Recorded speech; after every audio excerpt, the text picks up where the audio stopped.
नमस्कार, आप देख रहे हैं 4 PM और मैं हूं अभिषेक मिश्रा। देखिए, उपेंद्र कुशवाहा के बेटे की उम्मीद खत्म हो गई है।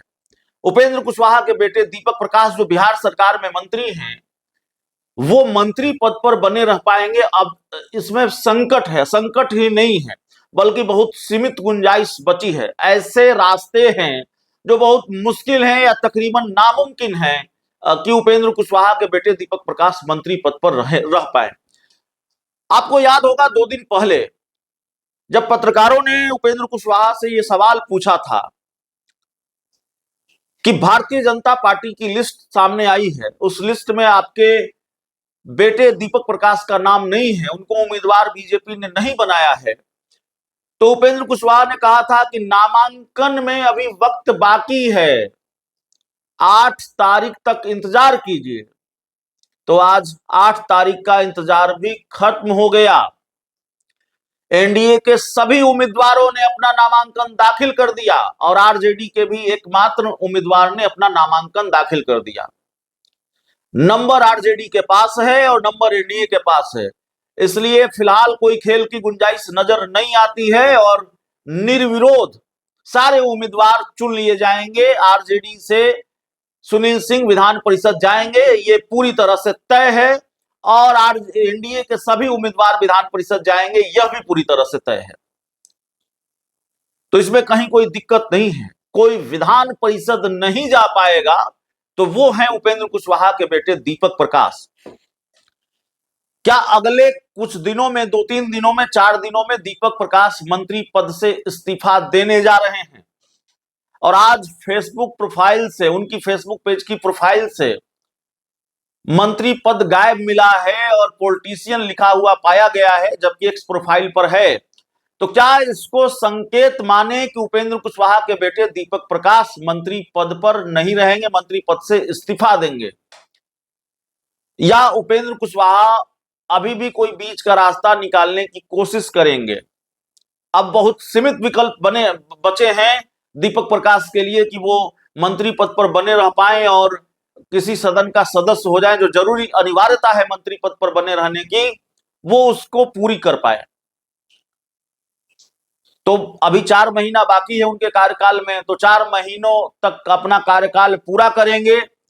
और 4 महीनों तक अगर कार्यकाल पूरा करेंगे तो जाहिर है संविधान तो इसकी इजाजत उनको देता है, लेकिन नैतिकता का बड़ा संकट होगा। वैसे राजनीति में नैतिकता जैसे शब्दों की कोई गुंजाइश होती नहीं है, लेकिन एक नैतिक संकट भी उपेंद्र कुशवाहा और उनके बेटे दीपक प्रकाश के सामने है कि अगर आप अहर्ता नहीं रखते हैं, आप उस अनिवार्यता को पूरी नहीं कर पाए जो आपको मंत्री बने रहने के लिए जरूरी है, और फिर दूर दूर तक उसकी कोई संभावना नहीं है, तय समय में उसकी कोई गुंजाइश नजर नहीं आती है, तो फिर आप मंत्री पद पर कैसे बने रहेंगे, कैसे बने रह सकते हैं?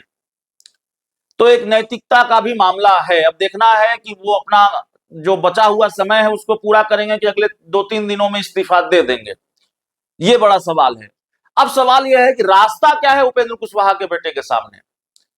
अगर मंत्री पद पर बने रहेंगे तो फिर उनके सामने रास्ता क्या है? तो रास्ता तो अब एक ही बचता है कि उनकी पार्टी का कोई एक विधायक अपनी विधानसभा की सदस्यता छोड़े, वहां उपचुनाव हो और उस उपचुनाव में जीत कर आए दीपक प्रकाश।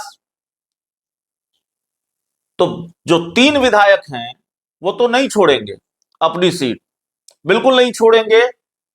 तो उनकी मां, दीपक प्रकाश की मां और उपेंद्र कुशवाहा की पत्नी जो स्नेहलता कुशवाहा है, वो क्या अपनी सीट की कुर्बानी देंगी?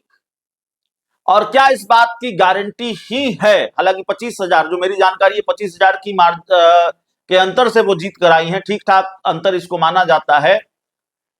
तो स्नेहलता कुशवाहा क्या अपनी सीट छोड़ेंगी, सासाराम की सीट, और उस सीट पर दीपक प्रकाश चुनाव लड़ेंगे और अब मंत्री पद पर बने रहेंगे अगर जीत पाए तो? और क्या गारंटी है कि जीत ही पाएंगे?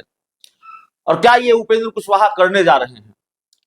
देखिए, मेरी अपनी समझ ये कहती है कि अब जो रास्ता दिख रहा है, अब जो होता हुआ दिख रहा है, वो ये होता हुआ दिख रहा है कि स्नेहलता कुशवाहा बिहार सरकार में मंत्री बनेंगी, जो उपेंद्र कुशवाहा की पत्नी है, दीपक प्रकाश की मां है। दीपक प्रकाश का इस्तीफा होगा, 3 दिनों में हो, 4 दिनों में हो, या दीपक प्रकाश का जितना कार्यकाल बचा हुआ है, जितना वक्त उनके पास बचा हुआ है, वो उतना वक्त लें, लेकिन इस्तीफा तय है। और भारतीय जनता पार्टी ने जितनी फजीयत उपेंद्र कुशवाहा की करानी थी करा दी है। उपेंद्र कुशवाहा को झटका दिया है, उपेंद्र कुशवाहा के साथ खेल किया है, इसमें भी कहीं कोई शक नहीं है। भारतीय जनता पार्टी ये चाहती थी कि उपेंद्र कुशवाहा अपनी पार्टी का विलय करे। हालांकि उपेंद्र कुशवाहा इन दिनों मीडिया से भी बहुत उखड़े उखड़े रहते हैं। कल ही अपने संबोधन में उन्होंने कहा कि मैं तो चैनलों को देखना ही छोड़ दिया है हमने। कोरोना काल में वो कह रहे थे, कोरोना काल में बहुत से लोग इस वजह से भी इस दुनिया को छोड़कर चले गए कि टीवी देख रहे थे, चैनल देख रहे थे, उनको डरा। इस तरह की बात भी शायद उन्होंने कही है, जो उनका बयान मैंने देखा समझा है। तो भाई आपकी पार्टी के 3 विधायक नाराज हो जाएं, आपके घर की लिट्टी चखने तक भी नहीं आए, तब भी मीडिया दोषी। बीजेपी एमएलसी का उम्मीदवार न बनाए, तब भी मीडिया दोषी। और आपको याद होगा इससे पहले भी एमएलसी की लिस्ट आई थी बीजेपी की, तो अरविंद शर्मा को भेजा गया मंगल पांडे की खाली सीट पर, दीपक प्रकाश का नाम नहीं था, तब भी मीडिया ही दोषी था। ये मीडिया की हवाबाजी है। और पार्टी के विलय की चर्चा भाजपा के सूत्रों के हवाले से भी हमें जानकारी मिली है, और उपेंद्र कुशवाहा की पार्टी के सूत्रों के हवाले से भी जानकारी मिली, लेकिन ये मीडिया की हवाबाजी है। ये सब फालतू बात है, उन्होंने कहा फालतू बात है। तो जाहिर तौर पर अब उपेंद्र कुशवाहा मीडिया से नाराज हैं, अक्सर अपनी नाराजगी निकालते हैं। हाँ, इतनी तारीफ जरूर उनकी की जानी चाहिए कि बहुत सुलझे हुए व्यक्ति हैं, और नाराज होते हैं तो बहुत सधे शब्दों का इस्तेमाल भी करते हैं। उनकी नाराजगी में कोई ऐसी बात नहीं होती जिसको कहा जाए कि एक पढ़े लिखे नेता को नहीं करनी चाहिए, लेकिन नाराज तो होते हैं, और बहुत नाराज है इन दिनों मीडिया से। तो भाई हमारा क्या कसूर है? और आप कहते हैं खबरें चल रही हैं, तो खबरें तो चलेंगी। अब हम जो खबर चलाएंगे, हम कहेंगे पार्टी के विलय का ऑफर बीजेपी ने दिया, शर्त रखी, आप इसको नहीं मान रहे हैं, तो इसमें हमारी क्या गलती है? आपको भी मालूम है, आपने जब अपनी पार्टी का जेडीयू में विलय किया था, तो उससे कितने दिन पहले आप अपनी पार्टी के नेताओं को बताया था? आपने बिल्कुल सरप्राइज कर दिया था अपनी पार्टी के नेताओं को, और तब भी खबरें चल रही थी, तब भी मीडिया दोषी था, मीडिया की हवाबाजी थी। बिना आग लगे धुआं नहीं उठता उपेंद्र कुशवाहा जी। ये ठीक है कि कुछ खबरें गलत भी होती हैं, कुछ जानकारियां गलत भी होती हैं, लेकिन हर जानकारी गलत है। और आपकी पार्टी में अगर अच्छा नहीं हो रहा है, आपकी पार्टी के हर घटनाक्रम के लिए मीडिया ही दोषी है, तो फिर क्या कहा जाए? तो दीपक प्रकाश के सामने एक बड़ा राजनीतिक संकट है, उपेंद्र कुशवाहा के सामने बड़ा राजनीतिक संकट है, बहुत सीमित विकल्प है, और मुझे नहीं लगता कि उपेंद्र कुशवाहा अपने किसी विधायक का इस्तीफा कराएंगे, और स्नेहलता कुशवाहा जो उनकी पत्नी है वो इस्तीफा देंगी, सीट छोड़ेंगी।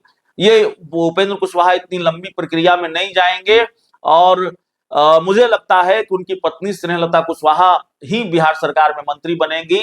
और उपेंद्र कुशवाहा का जो ट्रैक रिकॉर्ड रहा है, उपेंद्र कुशवाहा जो नैतिकता का संकट है, तो अभी उपेंद्र कुशवाहा के बारे में आप कह सकते हैं कि उनमें नैतिकता दिखती रही है, नैतिकता रही है। जब जनता दल यूनाइटेड से अलग हुए, नाराज हुए, तो विधान परिषद की सदस्यता छोड़ने में देर बिल्कुल नहीं की। और ऐसे 1-2 उदाहरण और मिल जाएंगे, मुझे घटनाक्रम याद नहीं आ रहे हैं। तो उनका जो उपेंद्र कुशवाहा का जो ट्रैक रिकॉर्ड रहा है, वो ट्रैक रिकॉर्ड ये इशारा करता है, ये संकेत देता है कि संभव है कि दीपक प्रकाश ज्यादा टाइम न ले, ज्यादा वक्त न लें, और जल्दी ही वो 2-4 दिनों में मंत्री का पद छोड़ दें, मंत्री पद से इस्तीफा दे दें। बहुत बहुत धन्यवाद।